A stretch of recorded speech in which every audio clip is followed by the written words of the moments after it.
बोल जयकारा, बोल मेरे श्री गुरु महाराज की जय। श्री नवली निवासी भगवान की जय। सतगुरु प्रेमियों, दासन दास जी महाराज कहते हैं कि आखे हूं दे विच उमर गई खुट सारी ओए, मैं हाँ कौन ते किथों आया एहना बात विचारी ओए। सर्वजीत जो पंडित होया ऐसा सी अहंकारी ओए, माता दी सुन सिखिया दासा गया अंधेरा बहारी ओए। सतगुरु प्रेमियों, संत महापुरुष कहते हैं कि इस जीव को अहंकार ने ढक लिया है, जो प्राकृतिक रूप से आवरण उत्पन्न होकर इस पर छा गया है, तथा जीव इस आचरण को दूर करने की उपेक्षा अपनाता है।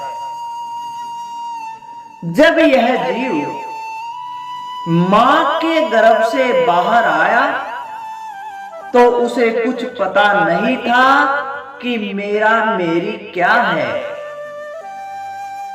भले ही संचित कर्मों से बंधा हुआ है, परंतु अभी भी स्थूल अर्थात क्रियामान कर्मों ने जोर नहीं पकड़ा।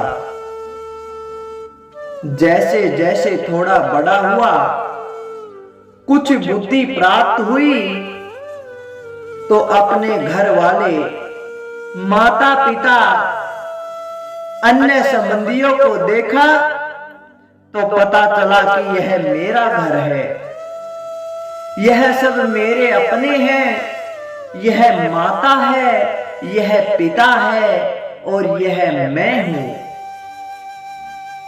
यह रस ऐसे मीठे लगे कि पिछले संस्कारों से मिलकर शक्तिशाली हो गए, और इस जन्म तो क्या, कई जन्मों तक इन जंजालों से छुटकारा नहीं हो सका। जैसे ताजी लकड़ी यदि काटकर अग्नि कुंड में डाली जाए तो जब तक उसकी व्यापक अग्नि प्रकट नहीं होती तब तक बाहर की अग्नि भी उसे जला नहीं सकती। इसी प्रकार कुटुंब रूप प्रचंड अग्नि में जब यह जीव नया जीवन लेकर आता है तो कुटुंब रूप अग्नि उसका गीलापन अपनी संगत रूप अग्नि द्वारा दूर कर देती है। फिर अंदर जो संस्कार रूपी अग्नि व्यापक है वह प्रकट होकर बाहर की अग्नि को स्पर्श करती है, जिससे वह लकड़ी भी अग्नि रूप हो जाती है। अतः जिस प्रकार लकड़ी अपने स्वरूप को बदलती है, वैसे ही जीव भी अपना जीवन बदल देता है। इसका ध्यान तक नहीं आता कि मैं कौन हूं, मेरा क्या स्वरूप है, मैं क्यों इस धरती पर आया हूं। बस अग्नि स्वरूप हो जाता है। किसी संत महापुरुष के समझाने पर भी इसे यह नहीं जान पड़ता, बल्कि उसके बताए गए उपदेशों को व्यर्थ मानता है कि मैं इन व्यर्थ की बातों पर विश्वास नहीं करता, इसलिए मैं इन बातों को कैसे सत्य मान सकता हूं। बस अहंकार सिर पर सवार है, जो अपने आप को भुलाकर यह खबर नहीं होने देता कि मैं कौन हूं, कहां से आया हूं और क्या करने के लिए आया हूं। सतगुरु प्रेमियों, संत महापुरुष फरमाते हैं कि एक बार काशी नगर के एक गांव में सर्वजीत नाम का एक विद्वान पंडित रहता था। बड़ा ज्ञानी था, शास्त्रार्थ में बहुत चतुर था। उसने अपनी विद्या के बल से बड़े बड़े विद्वानों को जीत लिया, परंतु स्वयं अपने स्वरूप से अनभिज्ञ था।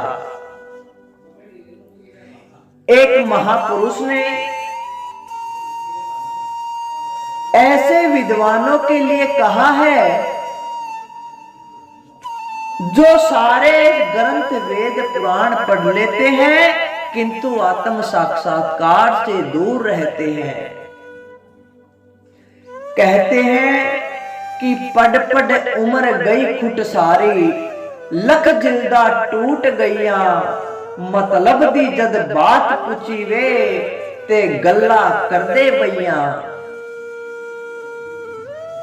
कड़छी जीवे फिरे विच खाने, लजता मूल न लैया, धर्म दास पंड लत्थी न अगली, होर उठो आ पैया।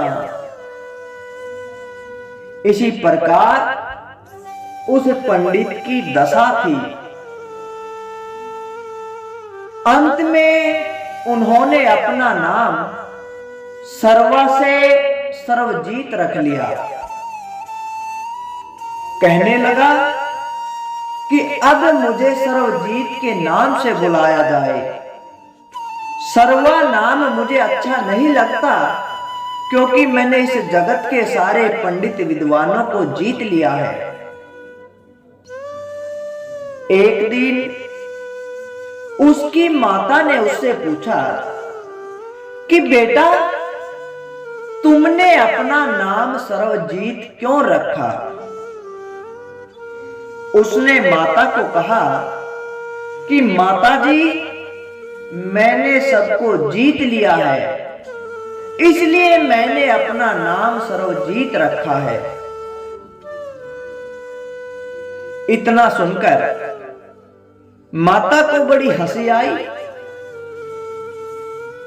कहने लगी कि तूने अभी एक व्यक्ति को नहीं जीता।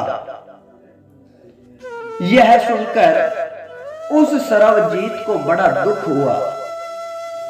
अपनी मां से पूछने लगा कि माताजी, वह कौन है? मुझे बताओ, मैं अभी उसे जीत आता हूं। माता ने कहा, बेटा, एक कबीर नाम का भक्त हमारे नगर में जुलाहे का काम करता है। जब तुम उन्हें जीत आओगे तब मैं तुम्हें सर्वजीत के नाम से बुलाऊंगी। अब बेटे के सिर पर अहंकार था। उस अहंकार के वश में हुआ वह कबीर जी के पास पहुंचा और कहने लगा, कबीर जी, इधर आइए और मेरे साथ शास्त्रार्थ कीजिए। कबीर तो साक्षात परमात्मा थे, ब्रह्म ज्ञान के भंडार और आत्मवेता थे। विचार करके उत्तर दिया कि पंडित जी, हम तो पढ़े हुए नहीं हैं, आपके साथ शास्त्रार्थ कैसे करें? इतना सुनकर उस पंडित ने कहा कि आप मुझे एक कागज पर लिखकर दे कि सर्वजीत जीते और कबीर हारे। कबीर जी बोले, भाई, हम तो लिख नहीं सकते, आप स्वयं ही लिख लीजिए, हम उस पर अंगूठा लगा देंगे। इतना सुनकर पंडित जी ने झट से यह लिख दिया कि शास्त्रार्थ हुआ, पंडित सर्वजीत जीते और कबीर जी हारे। दिल में बड़ी खुशी थी। मन में नई उमंग थी। वह खुशी खुशी से माता जी के पास आया और उस कागज को दिखाया। माता जी ने कहा कि बेटा, इसे पढ़कर सुनाओ। जब खोलकर पढ़ने लगा तो क्या देखता है कि वे शब्द उल्टे हो गए। लिखा ये था कि शास्त्रार्थ हुआ, पंडित सर्वजीत हारे और कबीर जी जीते। यह देखकर पंडित जी स्वयं ही लज्जित हो गए। फिर कबीर जी के पास गए और फिर फरमाने लगे कि कबीर जी, एक गलती हो गई है, हम फिर से लिखेंगे। कबीर जी तो ज्ञानी ज्ञान थे, वे हर बात को जानते थे। फरमाने लगे कि पंडित जी, जैसी आपकी इच्छा। पंडित जी ने अब सोचकर फिर लिखा और बार बार पढ़ा। जब फिर माता जी के पास आए, पढ़कर सुनाने लगे तो फिर से उल्टा हुआ लिखा पाया। आश्चर्यचकित होकर माता जी से पूछने लगे कि माता जी, यह क्या बात है कि मैं वहां जाकर लिखता ये हूं कि सर्वजीत जीते और कबीर हारे, और यहां आकर सब उल्टा हो जाता है।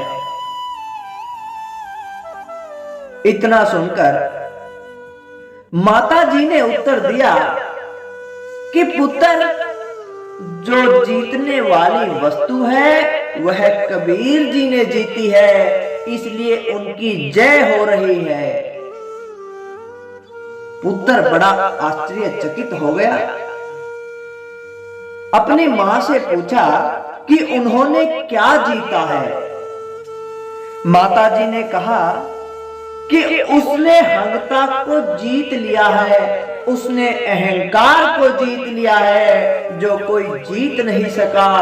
यदि तुम मैं मेरी को जीत लोगे तो तब तुम्हारा नाम सर्वजीत होगा। इस मैं और मेरी को जीतने का ढंग कबीर साहब से जाकर पूछो। अंत में वह पंडित जी फिर कबीर जी के पास गए और अपने अहंकार के आवरण को कबीर जी के आगे जा रखा और फिर अपना शुद्ध रूप पाकर मन को शांति मिली। इस पर एक प्रमाण भी मिलता है। संत महापुरुष कहते हैं कि मन अंदर होमे रोग है, भर में भूले मनमुख दुर्जना, नानक रोग गवाइए, मिल सतगुरु साध सजना। सतगुरु प्रेमियों, अहंकार एक ऐसी चीज है जो बड़े से बड़े ज्ञानी को पतन की ओर ले जाती है। अहंकार ही जीव का पतन करती है। इससे छुटकारा केवल सतगुरु की दया से ही हो सकता है। जब तक करने वाले हम खुद हैं, तब तक हमें मालिक का दर्शन नहीं हो सकता। जब हम उस मालिक को ही करने वाला मान बैठेंगे, तब जाकर वह मालिक हमें दर्शन देगा।